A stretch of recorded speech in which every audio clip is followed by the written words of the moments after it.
Hello बच्चों। हम लोग कल की क्लास में अपने हम लोग अपनी कल की क्लास में पढ़े थे कि रिफ्रैक्शन ऑफ लाइट कैसे होता है। ठीक है, what is refraction of light. तो हम लोगों ने देखा था कि जब लाइट एक मीडियम से दूसरे मीडियम में ट्रेवल करती है तो उसकी स्पीड में अचानक से परिवर्तन होता है। उसकी स्पीड में अचानक से परिवर्तन होने की वजह से, चेंज होने की वजह से उसकी जो डायरेक्शन है वो चेंज हो जाती है। तो सरफेस पे एक मीडियम से दूसरे मीडियम में आने पर इंटरफेस पर लाइट की डायरेक्शन सडनली डेविएट चेंज हो जाती है और इसी चेंज को ही क्या कहते हैं, रिफ्रैक्शन कहते हैं। इसका कारण क्या था? तो स्पीड ऑफ लाइट में चेंज होना, यानी स्पीड ऑफ लाइट अगर परिवर्तित होगा तो लाइट का रिफ्रैक्शन होगा। ठीक है, हम लोगों ने ये भी बात किया था कि रिफ्रैक्शन ऑफ लाइट में फ्रीक्वेंसी चेंज नहीं होती है लेकिन वेवलेंथ और स्पीड ऑफ लाइट चेंज आती है। फिर स्नेल का नियम पढ़े थे जिसमें साइन आई और साइन आर का अनुपात एक नियतांक होता है और उस नियतांक को पहले माध्यम के सापेक्ष दूसरे माध्यम का अपवर्तनांक कहते हैं, यानी refractive index of medium 2 with respect to medium 1 कहते हैं। ठीक, हम लोगों ने पाया था कि उसके बीच में रिलेशन था sine I by sine are is equal to refractive index of medium 2 with respect to medium 1. This is equals to refractive index of medium 2 divided by refractive index of medium 1, and this is equal to speed of light in medium 1 divided by speed of light in medium 2. क्यों? क्योंकि speed और frequency एक दूसरे के inversely proportional है। This could also be written as refractive wavelength of medium 1, wavelength of light in medium 1 and wavelength of light in medium 2. ठीक है, उसके बाद हम लोगों ने काउची का रिलेशन पढ़ा था, काउची का संबंध, जिसमें रिफ्रैक्टिव इंडेक्स का फॉर्मूला आया या रिफ्रैक्टिव इंडेक्स का फॉर्मूला था a plus b by lambda square type. ठीक है, इतनी चीजें हम लोगों ने पिछले क्लास में अपने डिस्कस की थी। आज की क्लास में हम इसी से आगे का बात समझेंगे। ठीक है, अब देखते हैं कि प्रकाश के अपवर्तन यानी कि रिफ्रैक्शन ऑफ लाइट के क्या क्या एप्लीकेशंस है, एप्लीकेशन पार्ट क्या है इसका। आखिर पढ़ रहे हैं तो इसका क्या फायदा होने वाला, आगे क्या इससे फर्क पड़ता है। तो आज की क्लास में है एप्लीकेशंस ऑफ स्नेल्स लॉ कह सकते हैं, स्नेल्स लॉ या रिफ्रैक्शन ऑफ लाइट। सबसे पहले हम लोग देखते हैं कि मान लो कोई सरफेस है, ऐसे कोई ग्लास है या कोई भी बीकर है, कोई बर्तन है, कोई चीज है उसमें पानी भरा हुआ है या कोई लिक्विड भरा हुआ है। ठीक, मान लिया कि कोई लिक्विड भरा हुआ है, यहाँ पे हमने कोई ऑब्जेक्ट रखा है। तो हम लोग ये देखते हैं जैसे सिक्का रखा हुआ है, मान लिया कि बर्तन की तली में सिक्का रखा हुआ है, तो सिक्के को जब हम ऊपर से देखते हैं तो सिक्का थोड़ा सा ऊपर उभरा हुआ दिखाई देता है। ऐसे किसी बर्तन की तली थोड़ी उभरी हुई दिखाई देती है जब हम प्रकाश में लाइट में देखते हैं। तो इसका कारण क्या है? इसका कारण है रिफ्रैक्शन ऑफ लाइट। कैसे? मान लीजिए कि ये ऑब्जेक्ट है, ठीक, जो लाइट सीधे नॉर्मली आएगी सरफेस पे वो तो सीधे निकल जाएगी। क्यों? क्योंकि इसका एंगल ऑफ इंसिडेंस 0 डिग्री है तो एंगल ऑफ रिफ्रैक्शन भी 0 डिग्री होगा, तो ये लाइट तो सीधे निकल जाएगी। जो लाइट सीधे आएगी वो सीधे नॉर्मली आएगी, वो सीधे सीधे सीधे निकल जाएगी क्योंकि वो नॉर्मल पर 0 डिग्री पर एंगल पर इंसिडेंस हो रही। लेकिन जो लाइट उससे बाहर आएगी, थोड़ी कुछ एंगल पर आएगी, मान ली यहाँ आई, तो सपोज करिए कि ये नॉर्मल है। If this angle is angle I, अगर इस एंगल पर इंसिडेंस हुआ है, ठीक, यहाँ पे, तो क्या होगा इस लाइट का? लाइट ट्रेवल कर रही है from denser medium to rare medium, और हम लोग जानते हैं कि लाइट जब denser to rare medium travel करती है तो ये away from the normal bend जाती है। तो ये लाइट नॉर्मल से दूर बेंड हो जाएगी थोड़ा इस तरफ, और जब नॉर्मल से दूर बेंड हो गई है तो इस लाइट का जो इमेज है वो देखिए कहाँ दिख रहा है। आपको लगेगा कि जब आप बाहर से यहाँ आंख लगा के देखेंगे कहीं तो आपको दिखेगा कि ये लाइट यहाँ कहीं से आ रही है। यानी जो ऑब्जेक्ट यहाँ था वो ऑब्जेक्ट का इमेज कहाँ फील होगा? वो ऑब्जेक्ट का इमेज यहाँ पे फिल होगा, यानी कि ऑब्जेक्ट का इमेज जब आप ऊपर से देखेंगे तो आपको यहाँ कहीं दिखेगा। ठीक है, इस चीज को क्या कहते हैं? इस चीज को कहते हैं लैटरल डिस्प्लेसमेंट। लैटरल डिस्प्लेसमेंट, या सिंपली कह सकते हैं आप कि इस चीज को कह सकते हैं आप डिस्प्लेसमेंट। जब भी कोई भी लाइट, कोई भी चीज पानी में या द्रव में रखी हुई है, प्लेट है, उसकी तली देख रहे हैं ऊपर से, या कोई सिक्का है पानी में रखा हुआ है, तो वो हमें ऊपर की ओर उभरा हुआ दिखाई देता है जब हम उसको रेयर मीडियम से देखते हैं तब। कैसे? क्योंकि रिफ्रैक्शन ऑफ लाइट की वजह से लाइट नॉर्मल से दूर हो गई। ठीक है, तो ये जो चीज यहाँ है वो यहाँ दिखाई देगी। अब मान लेते हैं कि इसका डेप्थ, एक्चुअल डेप्थ है d, और जो आपको दिख रहा है वो अपेरेंट डेप्थ है d, a double p apparent, D apparent, यानी कि अगर वास्तविक ऊंचाई गहराई है d तो आभासी गहराई होगी d अपेरेंट। इन दोनों में क्या संबंध है आपस में? इन दोनों में आपस में क्या संबंध है? तो संबंध हम डिराइव कर सकते हैं आराम से। अगर ये एंगल आई है तो ये एंगल भी आई होगा, अगर यहाँ एंगल आई है तो ये एंगल भी आई होगा, क्योंकि ये सरफेस और ये सरफेस, ये लाइन और ये लाइन इस सरफेस के नॉर्मल है। ठीक है, और ये इंटरसेक्टिंग लाइन है। अगर ये आई है तो ये वाला एंगल आर होगा, तो ये वाला एंगल भी हमारा क्या होगा? आर होगा, यहां से यहां तक। ठीक, क्लियर है? अब देखिए, अगर ये आई है तो ये आई है, टेन आई निकालने और टेन आर निकालने, अगर यहाँ आर है तो यहाँ भी क्या होगा? आर होगा। ठीक है, टेन आई निकालने और टेन आर निकालने। टेन आई की value perpendicular by base, perpendicular by base. इस परपेंडिकुलर को हम मान लेते हैं x, यहां से लेकर के यहां तक की लाइन को क्या मान लेते हैं? x। ठीक, तो टेन आई हो गया परपेंडिकुलर x बाई ये वाला बेस यानी d, और टेन आर हो गया परपेंडिकुलर x बाई ये वाला डिस्टेंस, कौन सा? d apparent. चेक कर लिए, tan i equals to x divided by depth. ठीक, और tan r equals to x divided by d apparent. अगर हम हम लोग जानते हैं कि छोटे एंगल्स के लिए, बहुत छोटे एंगल्स के लिए, वो भी तब जब एंगल रेडियन में दिया हो, छोटे एंगल्स के लिए टेन आई के बराबर एंगल, मतलब टेन थीटा, छोटे एंगल्स के लिए टेन थीटा बराबर होता है किसके? थीटा के, और ये बराबर होता है किसके? साइन थीटा के। ठीक है, टेन थीटा बराबर होता है साइन थीटा के, टेन थीटा बराबर होता है थीटा के, थीटा बराबर होता है साइन थीटा के। लेकिन किसके लिए? छोटे एंगल्स के लिए। आप कहेंगे सर छोटा एंगल मतलब? छोटा एंगल मतलब 1-2 डिग्री, 3 डिग्री, 4 डिग्री, वो भी रेडियन में वैल्यू लेना है। ठीक है, क्योंकि एसआई यूनिट रेडियन है। तो ये टेन आई की वैल्यू हो गई आई, और इसकी वैल्यू हो गई आर, और ये बराबर हो गया sine I by sine r के छोटे एंगल्स के लिए। तो अगर हम स्नेल का नियम लगाएं तो sine I by sine r, from Snell's law, sine I by sine r कितना हो जाएगा? X by d divided by x by d apparent. X x cut गया, तो d apparent divided by t. ठीक है, d apparent divided by d. और हम लोग जानते हैं कि डी अपेरेंट की वैल्यू कितनी होगी? Sine I by sine r, यानी 1 म्यू 2, यानी 1 म्यू 2, यहाँ यही तो होता है sine I by sine r 1 mu 2, refractive index of medium 2 with respect to medium 1। 2 medium हमारा कौन है? लिक्विड यानी डेंसर, और 1 मीडियम क्या है हमारा? रेयरर। तो मीडियम 2 क्या है? मीडियम 1 क्या है? ये क्लियर है कि नहीं क्लियर है? ठीक है, यानी हम लिख सकते हैं मीडियम 2 है एयर, और फर्स्ट मीडियम है लिक्विड या मीडियम गैस, जो भी होगा।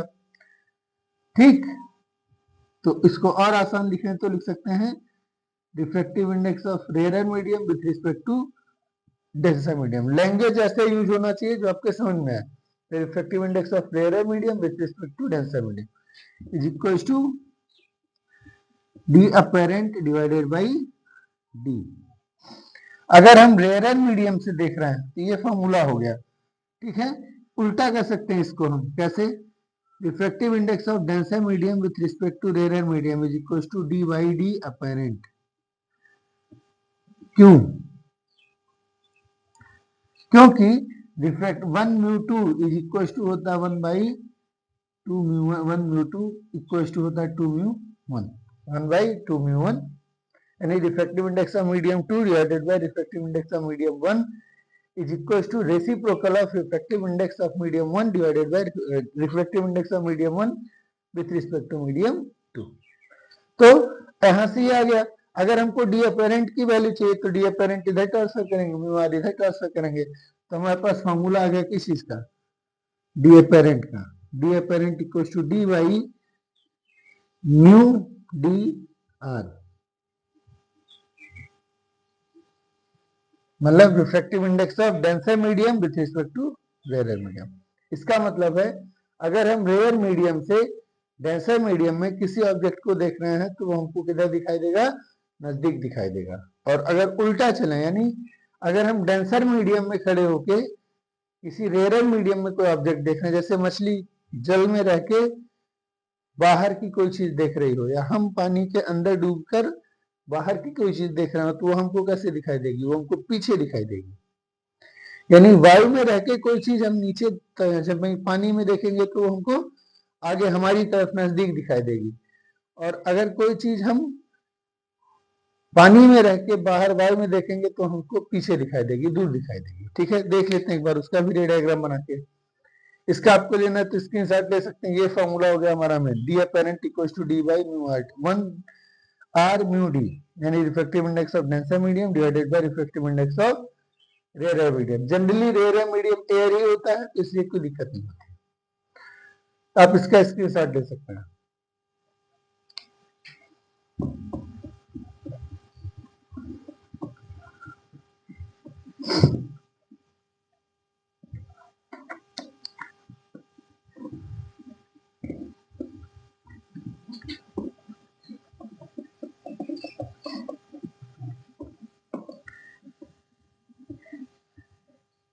अगर हम ये देखें कि कोई रेयर मीडियम में ऑब्जेक्ट है और डेंसर मीडियम से देख रहे हैं तो कैसे होगा? मान लिए यहां है,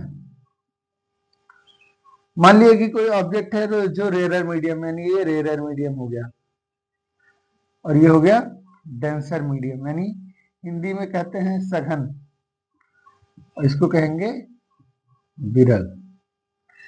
ये मान लीजिए डेंसर है।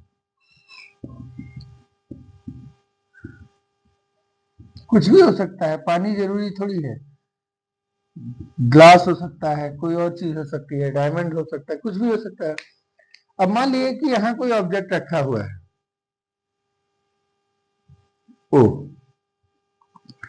तो यहां से जो लाइट सीधे आएगी यानी नॉर्मल इंसिडेंस पर, वो तो सीधे निकल जाएगी क्योंकि वो एंगल 0 बनाते हुए आई है। लेकिन जो लाइट यहाँ आएगी कुछ थोड़े एंगल पर, मान लीजिए यहाँ पहुंचे, उस लाइट का क्या होगा? तो ये नॉर्मल है।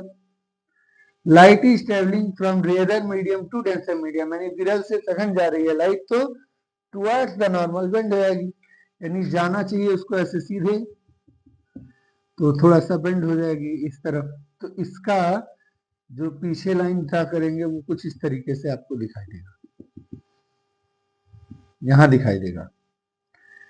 यानी जो ऑब्जेक्ट आपके नजदीक है वो आपको इसमें से खड़ा होकर देखने पे कैसा दिखेगा? दूर दिखेगा। तो जब कभी रेयर मीडियम से डेंसर मीडियम में देखते हैं, जब कभी रेयर मीडियम से डेंसर मीडियम में देखते हैं तो चीज हमको हमारी तरफ नजदीक दिखती है, और जब हम किसी डेंसर मीडियम से रेयर मीडियम में देखते हैं तो वो ऑब्जेक्ट हमको हमारे से दूर दिखाई देता है। यानी कि अगर हम इसको डी एक्चुअल मान लें, डी, तो डी अपेरेंट हो गया दूर, यानी रिलेशन क्या हो गया डी अपेरेंट का? तो पीछे में भी आया था d apparent is equal to refractive index of medium 2, यानी सघन का with respect to rare medium. क्या आएगा इस बार? इसका आएगा mu d apparent equal to d. ठीक है, अगर हम डेंसर मीडियम से किस में देखेंगे, रेयर मीडियम में देखेंगे तो। ठीक है, अब एक चीज देखिए, अगर ये स्पीड, ये डिस्टेंस का फॉर्मूला है, ये भी डिस्टेंस का फॉर्मूला है, ये ऑब्जेक्ट का डिस्टेंस है, ये इमेज का डिस्टेंस है, अगर मैं इसको डिफरेंशिएट कर दूं विथ रिस्पेक्ट टू टाइम तो क्या मिलेगा, तो मिलेगा कि speed of image is equal to n times of refractive mu times of speed of object. यानी अगर कोई चीज v स्पीड से इधर जा रही है तो उसी का इमेज हमको म्यू इंटू v स्पीड से जाते हुए दिखाई देगा, जहां म्यू का मतलब है कि reflective index of denser medium with respect to rare medium. ये कैसे आया, तो ये इसी को डिफरेंशिएट करके आया है। ठीक है, क्लियर है। जब भी कोई चीज हम एक मीडियम से दूसरे मीडियम में देखते हैं तो हमको या तो नजदीक दिखाई देता है या तो दूर दिखाई देता है। अगर हम सघन से यानी डेंसर मीडियम में खड़े होके रेयर मीडियम में रखी हुई ऑब्जेक्ट देख रहे हैं तो हमको पीछे दिखाई देगा, ये फॉर्मूला है। और अगर हम रेयर मीडियम में खड़े होकर डेंसर मीडियम में रखी कोई चीज देखते हैं तो हमारा फॉर्मूला चेंज हो जाएगा, और वो हम पीछे किए थे, क्या था, d apparent is equal to D by refractive index of denser medium divided by refractive index of rare medium. ठीक है, क्लियर है। इस पर एक क्वेश्चन करते हैं, देखिए।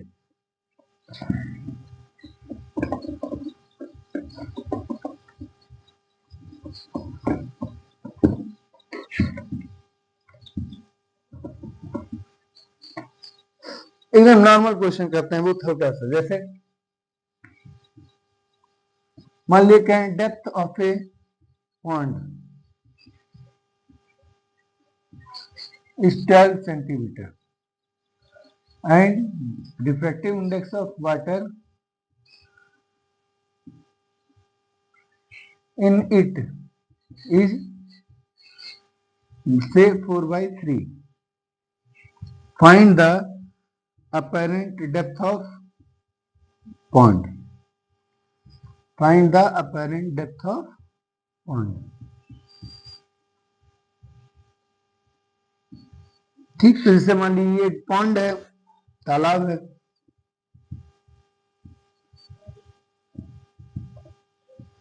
ये उसकी तली है, ये उसकी क्या है, तली, यानी कि उसका फ्लोर है, उसका बेड है।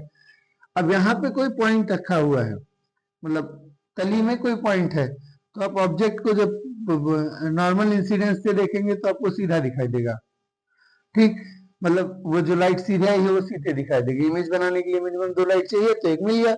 एक लाइट जब डेंसर से रेयरर आ रहा है तो क्या होगा, ये नॉर्मल से दूर भागेगा, अवे फ्रॉम द नॉर्मल, वो आपको यहाँ कहीं दिखाई देगा, यानी ये जो तली है वो यहाँ दिखाई देगी, तो इतना क्या है, डिस्प्लेस्ड है।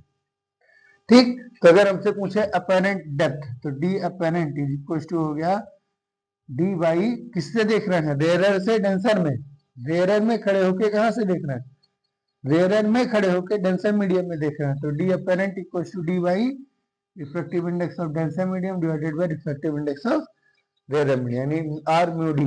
ठीक, आर म्यू डी की वैल्यू कितनी है, 4/3, क्यों, डेंसर मीडियम है वाटर और रेयर मीडियम है एयर, तो हो गया डी बाई यानी डी यानी 12 डिवाइडेड बाई 4/3, 3 ऊपर चला गया, 3/4 into 12 it will be 9 centimetre.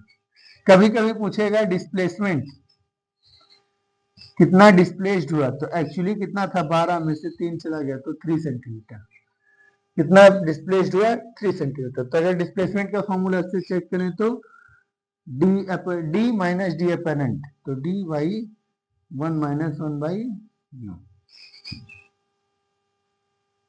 ये किस चीज का फॉर्मूला है, डिस्प्लेसमेंट का।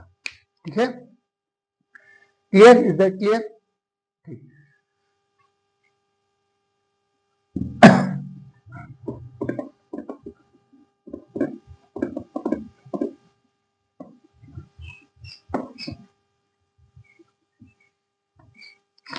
अच्छा, मान लीजिए कई बार होता है कि इससे मान लीजिए कि आप मान लीजिए कि टेबल पर देखते हैं, टेबल है, टेबल कांच का बना हुआ है, उसके ऊपर मान लीजिए कि पानी की परत गिर गई है, पानी गिर गया है, कुछ एक परत उसकी बन गई है।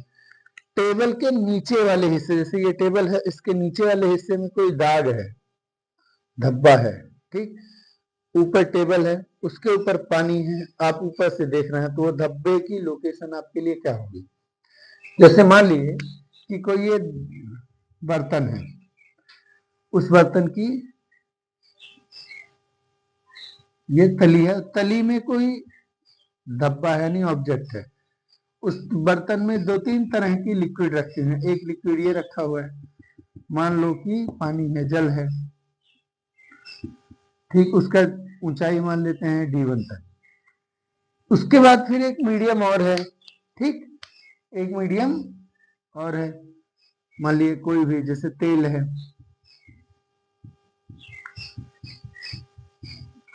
इसकी ऊंचाई है मान लीजिए D2, ठीक, ऐसे तीसरा, ऐसे चौथा, ऐसे कितना भी लेयर हो सकता है। इस मीडियम का रिफ्रैक्टिव इंडेक्स है μ1, इस मीडियम का रिफ्रैक्टिव इंडेक्स है μ2। रिफ्रैक्टिव इंडेक्स मतलब कौन सा रिफ्रैक्टिव इंडेक्स, एब्सोल्यूट या रिलेटिव? तो एब्सोल्यूट रिफ्रैक्टिव इंडेक्स इसका कितना है μ1 और इसका है μ2। यहाँ डिस्टेंस D1 और इसकी हाइट है D2।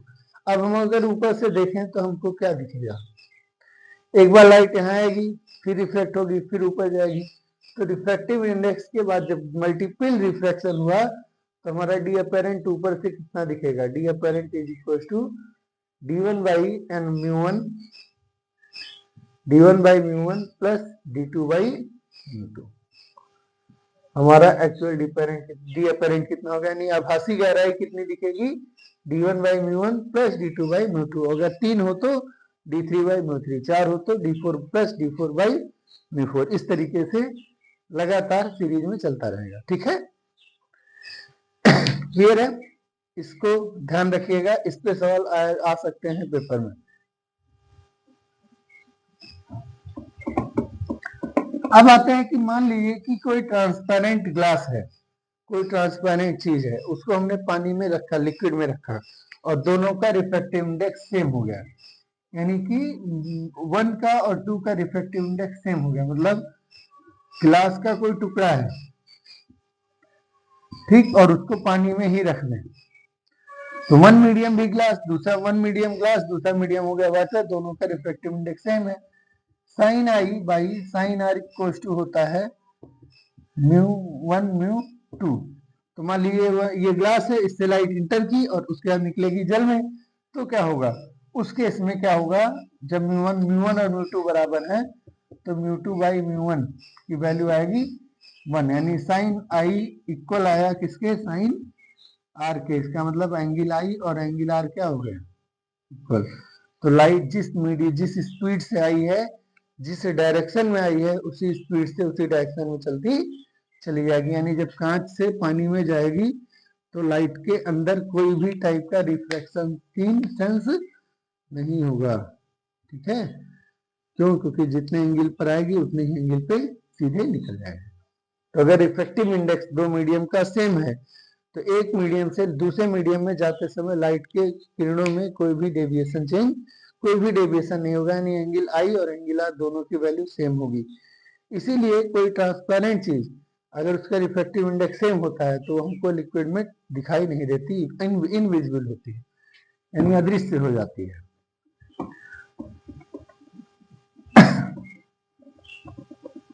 यहां तक क्लियर है? कोई प्रॉब्लम किसी को? ठीक,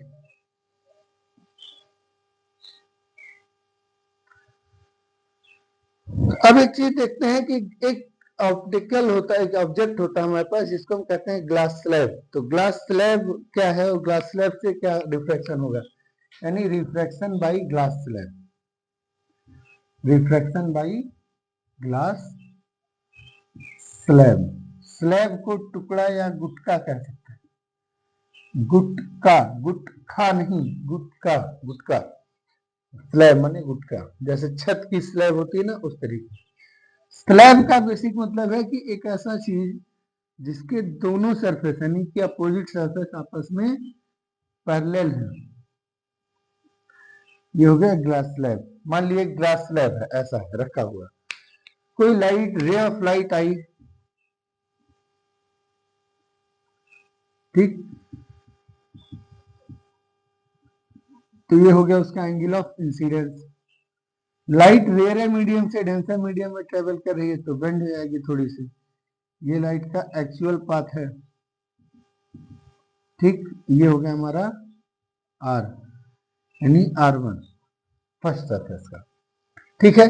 अब लाइट सेकेंड मीडियम में सेकेंड सरफेस पे आई तो अगेन ये और ये नॉर्मल है, ये R1 है तो ये भी R1 ही होगा या R2 कह सकते हैं। R1 और R2 बराबर होंगे, क्यों बराबर होंगे? क्योंकि दोनों पैरेलल के, दोनों नॉर्मल के लिए इंटरसेक्टिंग लाइट का इंटरसेक्टिंग लाइन का अल्टरनेट एंगल है, तो R1 और R2 बराबर होंगे। अब लाइट ट्रेवल कर रही from denser to rare surface पे, डेंसर मीडियम टू इसमें ट्रेवल कर रही है रेयर मीडियम। और लाइट जब डेंसर टू रेयर मीडियम में ट्रेवल कर रही है तो क्या होगा? Light will bend away from the normal, clear है? तो light will bend away from the normal, इस तरीके से लाइट जाएगी, ठीक। अब एक चीज देखिए, मान लेते हैं कि ये एंगल ऑफ इमरजेंस है, यानी निर्गमन कोण है। आपतन कोण आई, पहले सरफेस पर अपवर्तन कोण R1, दूसरे सरफेस पर अपवर्तन कोण R2 और फाइनली निर्गमन कोण E। Angle of incidence I, angle of emergence E, first surface पे एंगल रिफ्रैक्शन R1 और सेकंड सरफेस पे एंगल ऑफ रिफ्रैक्शन R2, ठीक है। लाइट डेंसर से रेयर आई, रेयर टू डेंसर आई तो टुवर्ड्स द नॉर्मल बेंड होगी, और लाइट जब डेंसर से रेयर जाएगी तो away from the normal bend जाएगी। हम लोग जानते हैं, 10th में ही ये बात पढ़ाई जाती है कि जो लाइट का पाथ होता है रिवर्सिबल होता है, यानी उत्क्रमणीय होता है। इसका अर्थ हुआ कि अगर किसी एंगल पर, आई एंगल पर लाइट आई है और ई एंगल पे रिफ्लेक्ट हो गई, अगर हम डायरेक्शन ऑफ लाइट चेंज कर दें, यानी ई एंगल पर इंसिडेंस करें, तो इसी पाथ को फॉलो करते हुए light I angle of emergence पर निकल जाएगी। यानी if angle of incidence is I and angle of emergency is E, then if we invert the direction, if we change the direction, if we reverse the direction of light, then angle of incidence will be becoming E and angle of refraction is equals to I। E पर आएगी light तो I से reflect होते हुए जाएगी, यानी I angle of emergence होगा। अगर ऐसे लाइट आ रही इधर से होते हुए जा रही तो जब रिवर्स करेंगे तो ऐसे लाइट आएगी, ऐसे आएगी और सीधा निकल जाएगी, ठीक। अब एक चीज देखिए, इस सरफेस पर आई है तो रिफ्लेक्शन का स्नेल्स लॉ लगा दिए, sine I by sine are is equal to µ1 µ2, यानी refractive index of medium 2 with respect to medium 1। Medium 2 हमारा ग्लास और मीडियम 1 हमारा एयर, क्लियर है। जब सेकंड सरफेस पे आए तो रिफ्लेक्ट, आपका सेकंड सरफेस में इंसिडेंस एंगल R2 है तो sine R2 divided by second surface पे एंगल R की जगह कौन है? E। इसकी वैल्यू भी µ1 µ2, 2 की जगह पे हमारा एयर, क्योंकि लाइट डेंसर से रेयर है जा रही, ग्लास से एयर जा रही तो एयर, और 1 की जगह पे हमारा ग्लास। हम लोग ये जानते हैं कि इस वाले इक्वेशन को चेंज कर सकते हैं, कैसे? Sine E by sine R2 is equal to refractive index of glass with respect to medium air. उल्टा होता 1 बाई म्यू, कैसे? 1 by mu A G is equal to refractive index of A mu G. तो उल्टा कर सकते हैं, reciprocal कर सकते हैं, ठीक है। अगर रेसिप्रोकल करें तो ये इक्वेशन और ये इक्वेशन में RHS सेम हो गया। अगर RHS सेम हो गया फर्स्ट सरफेस और सेकंड सरफेस के रिस्पेक्ट से, तो ये वैल्यू आपस में बराबर होनी चाहिए, यानी sine I by sine R1 is equal to sine E by sign